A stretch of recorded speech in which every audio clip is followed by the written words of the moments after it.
So that type of stuff is really interesting. And I think efficient. What we're talking about is what is the disruption going to look like? Yeah.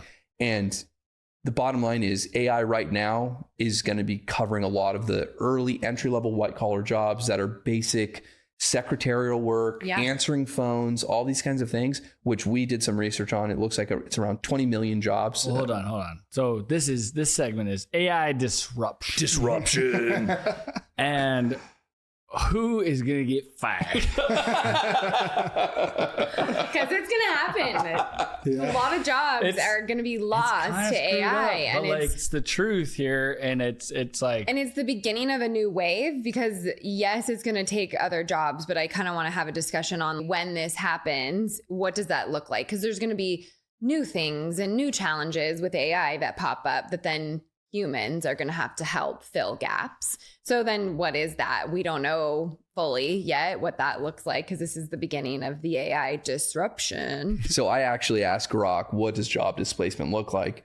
It gave a whole breakdown, but then it also referenced some studies from some large groups. And I thought it was really interesting.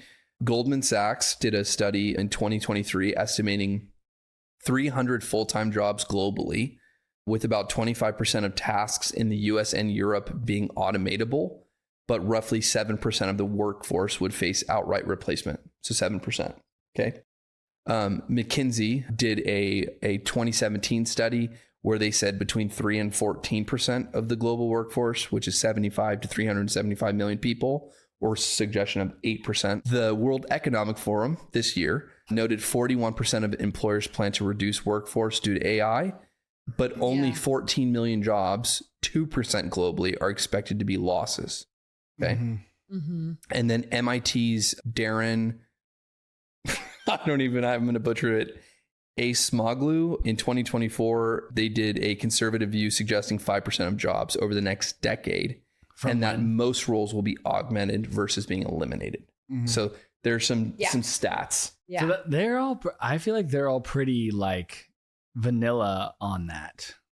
That's the discussion. It's like when everyone comes out once a year and tells you what the S&P 500 is going to close at the following year. Yeah, they're always super vague, the ranges, right? Because no one really knows. And I think like McKinsey going back to 2017, I don't even think they would have fathomed how fast it's growing. No. Right. I mean, like that's now insane. With a couple years of hindsight on how much it's integrated into everyone's life. Yeah. I mean, if you're a kid, you're writing all of your papers. It's a problem, I'm sure, on that front, but it's everywhere. Yeah. Yeah. But McKinsey said 3 to 14%. It's actually the most outright. Everyone else is lower than it. Correct. No, that's a big range. Yeah. 14% is big. Yeah, and I think so. We're all in agreement that it's going to disrupt a lot of jobs, and I do agree with that. It's going to make people more efficient, like us, like a really lean team that didn't have all these constraints. If we were around for a really long time, we were older, then it's really difficult to pivot into this. But which is really. And I think that's a dynamic in this because the older generations, or even 10 to 15 years more, they're like, I don't really want to do that. I like the way I'm doing things, and I'd rather have the person. And so there's going to be a learning curve. So, we do have a younger crew and we're like excited about it and incorporating it in, but I think it's hitting a broader stroke of demographics than anyone ever dreamed of. Mm-hmm. Oh, I think the argument is on Main Street.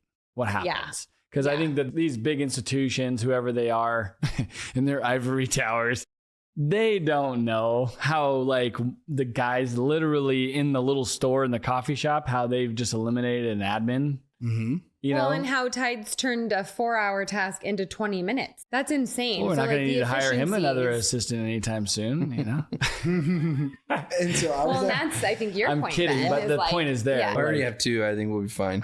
But I think too, I was listening to this other podcast. It was like the All In podcast. They had the ex-owner of Google on there. And what he was talking about, as well as that management can be replaced through AI. And so he's retired, but he's come back to Google to really just get into the AI stuff, be more of an employee just because he's an avid learner. And what he did is that he downloaded the entire Slack channel, the Slack channel he got added to. And he said, who here is someone that probably is up for promotion or is overlooked? And it spit out this girl's name. And he took that name to her boss and said, hey, I want to talk about this person. Do you think she's up for promotions? Oh my God, that's funny you bring that up. Yeah, she's been crushing it, doing all this.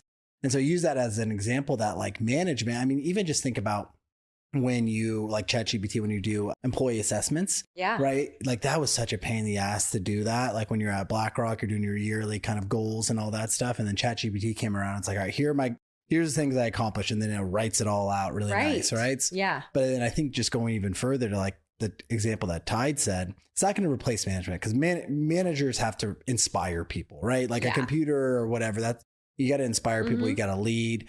But I do think from just purely a managerial standpoint, hey, you're the person that we pay all the buku bucks to run the team and kind of get, Well, the managers now have leverage is the bottom line. Like you have other tools at your disposal to give you data for things that maybe would have taken some people inputs. Yeah. You have some new levers. But do you think you need as many managers? You know what I mean? That's what I'm saying. The argument is no. I think we're starting to see it that we could potentially scale growth with less volume than would have been pre ChatGPT. I think that things like, for example, if you're making cold calls and that's your job, start looking for another job right now. Yeah. Well, so on the same function though, if you're challenged in business right now and you're looking for fat to cut, you're going to be pushing into this.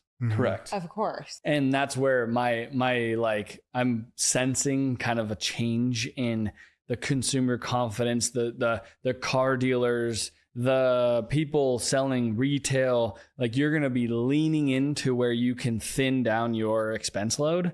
And I feel like people that would have had those entry level jobs where you really build your career off of like learning how to grow, the jump now to the exec level or that like general manager level is going to have a lot of AI in it. Yeah. Oh, for sure. And so that's where Tide and I cut you off because I wanted to use this as a main talking point, but we were like talking the other night, over a beer, wrapping up. And it's like, man, there's something stirring in the AI realm. And then you listen to all these things.